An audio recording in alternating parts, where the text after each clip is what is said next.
Hey everyone, welcome back to What's Up Wednesday. My name is Rachel and I'm on the client support team here at Early Learning Ventures. And today I am joined by David Brody, founder and CEO of Airborne ABA, and Sarah Bunch, clinical director from Airborne ABA.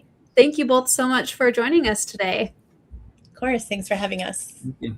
Yeah, we're really excited to get to learn more.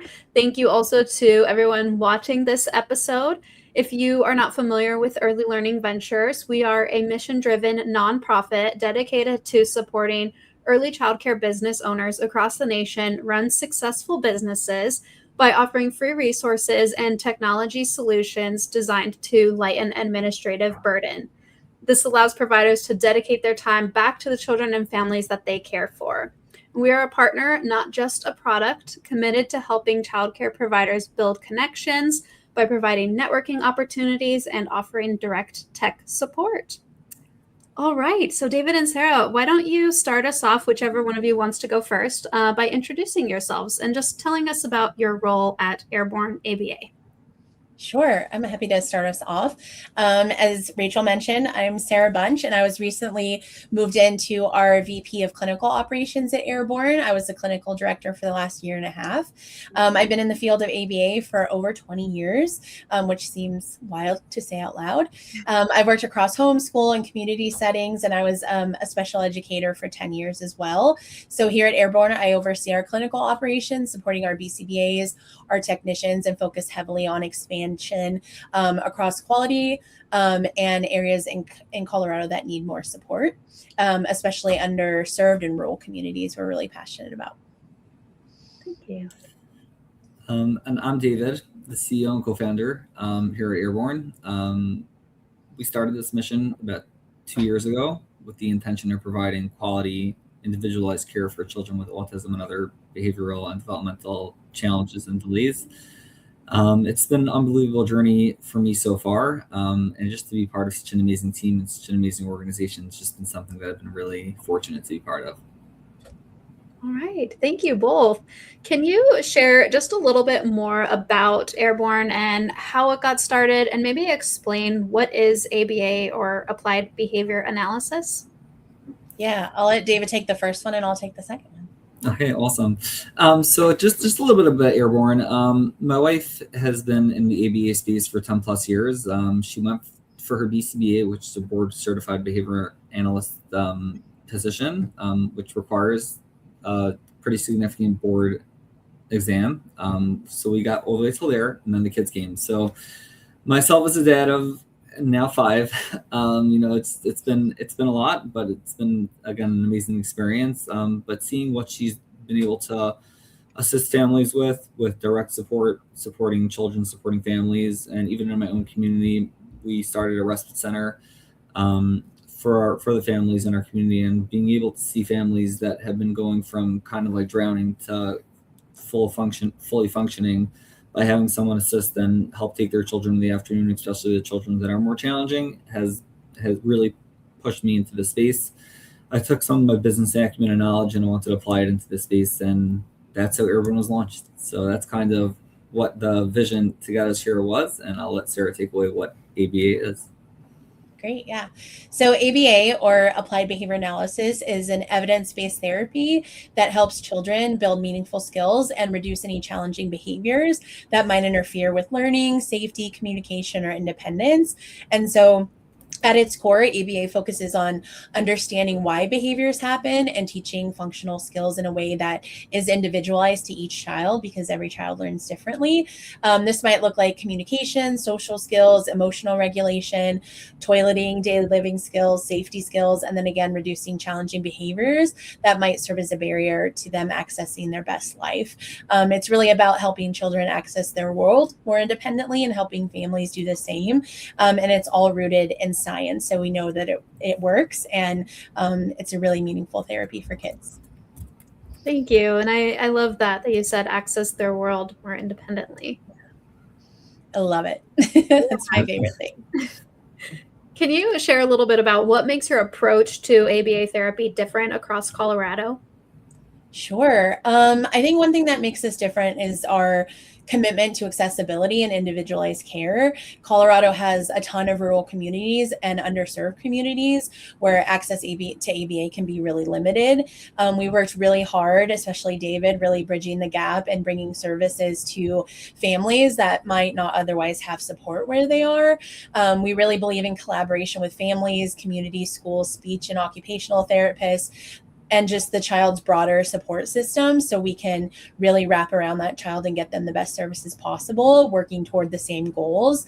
I think another thing that's really important to us is investing in our team. We really believe that if we want to provide the best care for children, we have to invest in the people providing that care. And so we put a strong emphasis on training, ongoing supervision, mentorship, and professional growth to ensure that we have highly skilled, compassionate clinicians and technicians that are supporting the children and delivering ABA services, because at the end of the day, our kids deserve the very best team possible, and they will just make more growth if they have that support. Yeah, absolutely. What would you say maybe some of the biggest challenges that families face when trying to access ABA services today, whether in Colorado or maybe just generally? Yeah. I'll let David answer too, but I think the biggest challenges we're seeing are long wait lists, provider shortages, especially to get diagnoses, insurance barriers that maybe just don't cover ABA or make it hard for families to access that. And like I mentioned, geography, especially in rural Colorado, some families that we talk to have had to wait for years. We recently brought on a family that was waiting 7 years to get services, and in smaller communities, it's just there's the limited resources. And so I think that paired with long wait times to get diagnoses that insurance may require to provide ABA services is one of the biggest barriers we've seen. I know David also has some thoughts on that as well. Yeah, I appreciate passing it over to me.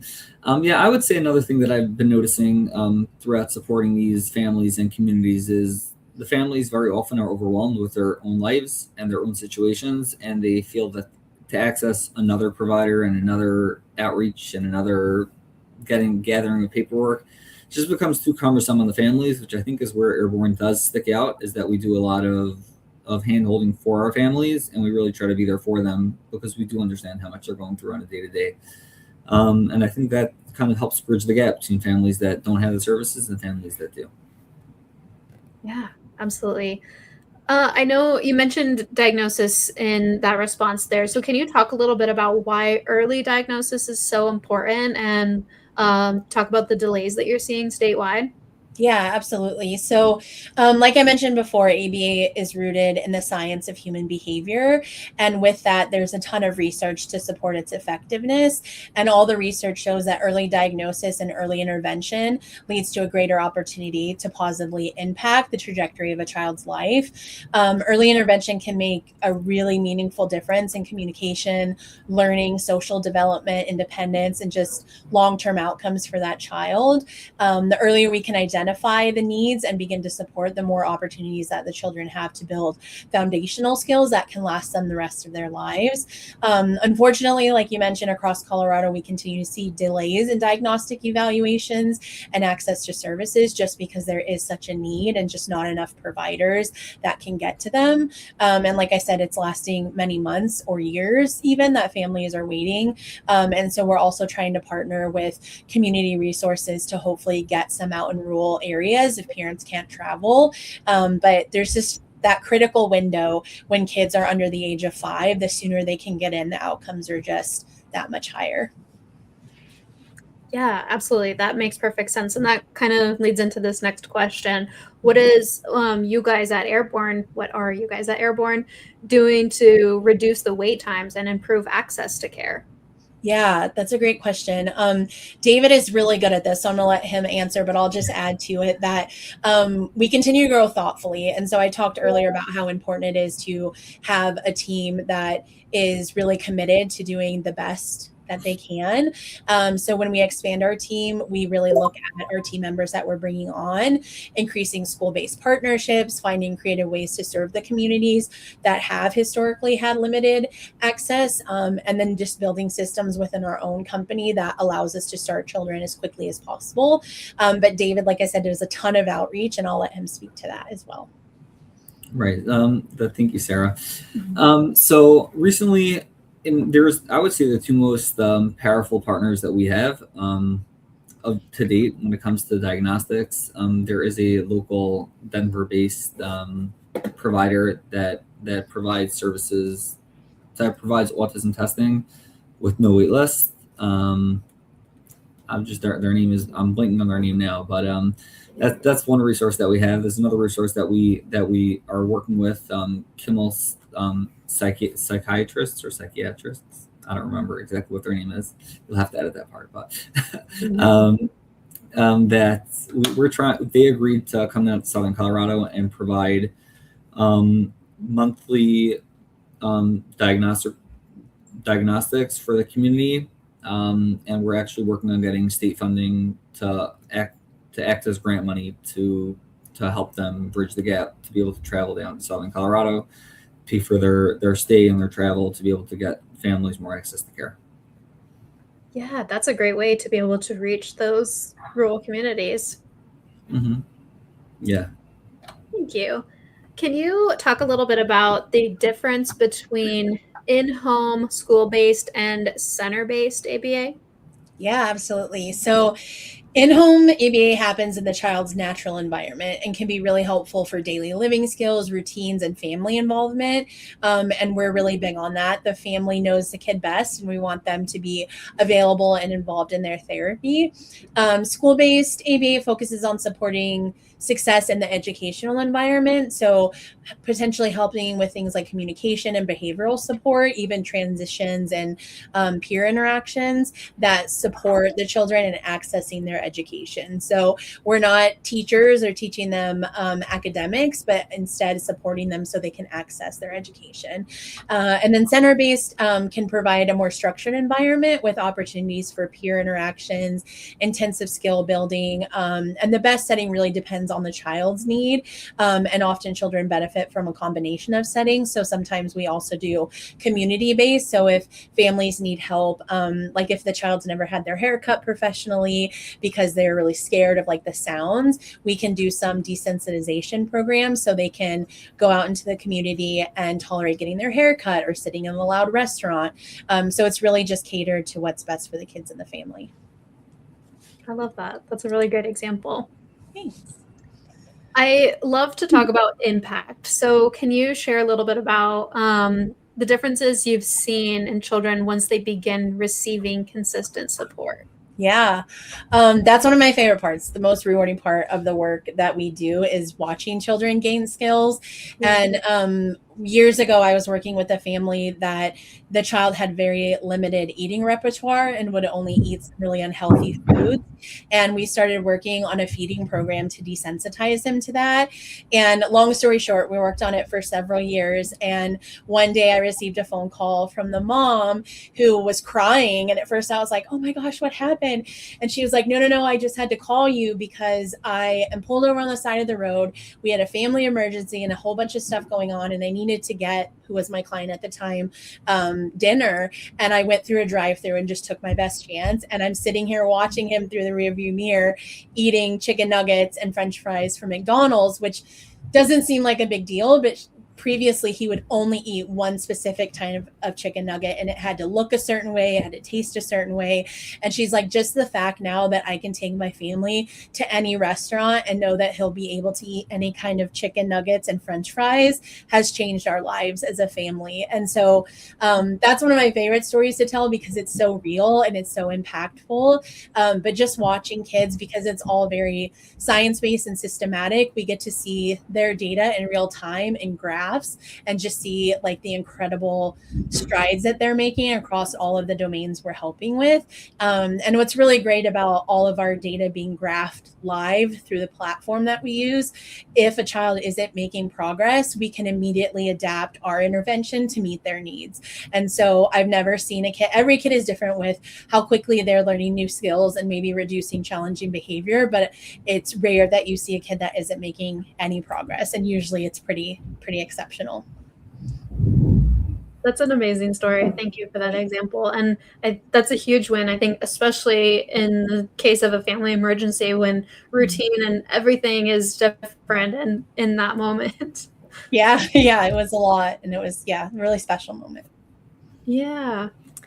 All right. How would you guys say that schools, childcare programs, and even communities can better support children with their development needs? Yeah, it's a great question. David, you want me to take it or do you want to answer that one? So I guess I'll do part of it, and if you if I missed anything, feel free to hop in.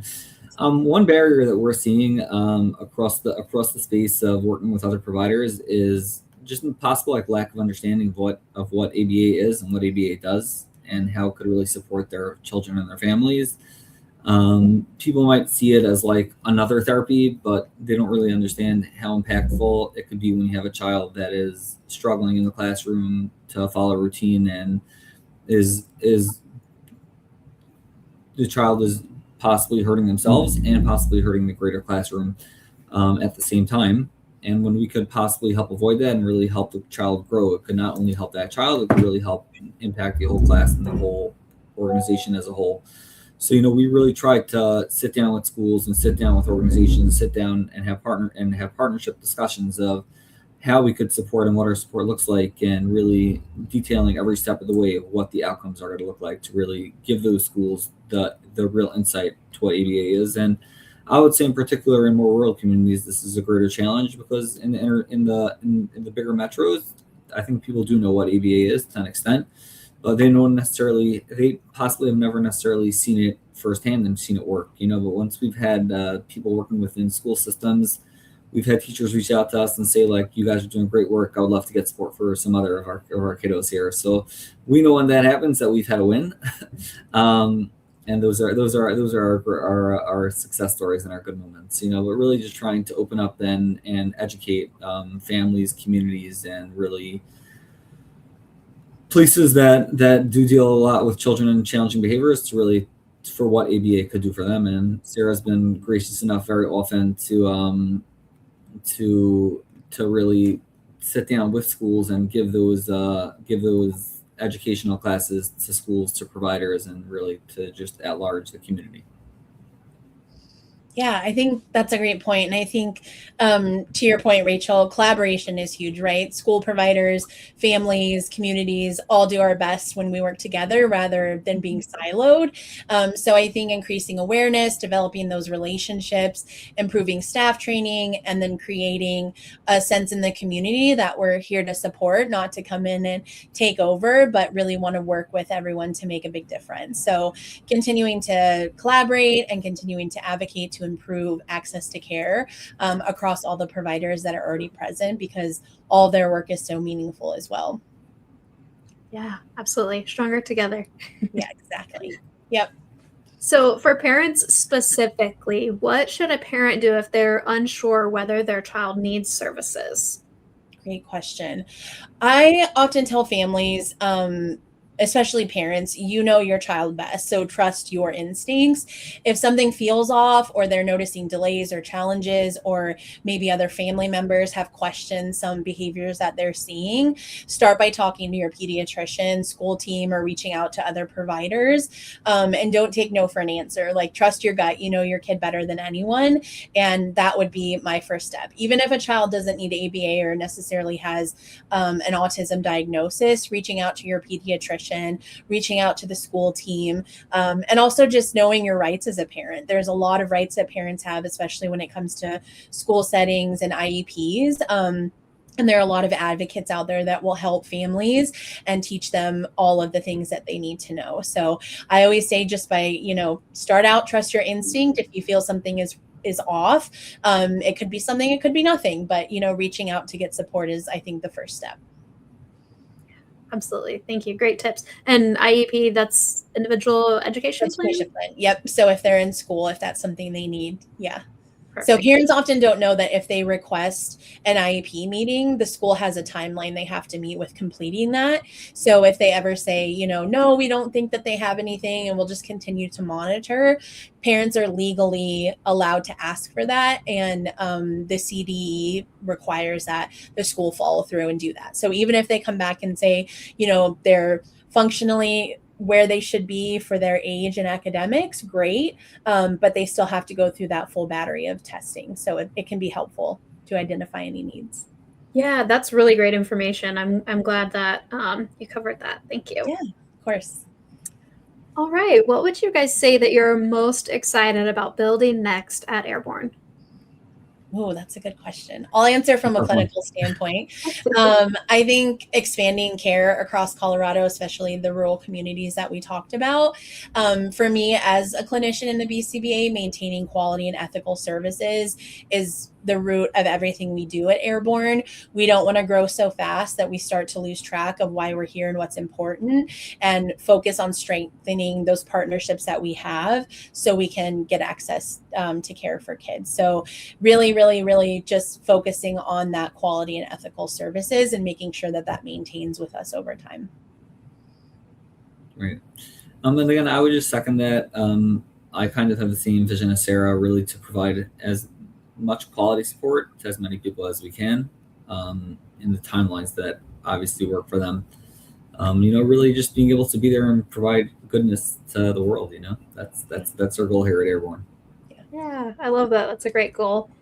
So for anyone watching or anyone in the Colorado community specifically, what would be next steps for reaching out, getting in touch, learning more? Yeah, great question. David, I'll let you take that one. Okay. So again, if it's a provider, they could reach out again directly to Airborne. I guess I'll give you our information. And if it's for a parent that would like to reach out to us, you could always go to our website. We have a contact us form. Fill it out. You'll have someone call you that day. And if you just like to call and chat, reach out via our website. You could call us. We could email us. You could text us. We're always available and we're always here. Even if it's just to chat, to see if you need services, consultations, questions. We're really here to be a partner alongside the community as best as we can. Great. Thank you so much. I will make sure that the links for contact information and website and everything is in the description of this video. So for anyone watching, it's real easy to click over to get in touch and learn more. But thank you both so much for joining us today and sharing about Airborne and the incredible work you guys are doing. I know I learned a lot, and I'm sure that our audience appreciates as well. So yeah, thank you so much for being here with us. Okay. Thank you for having us. Thank you to everyone. Yeah, great. Thank you to everyone watching, and we will see you next time. Bye.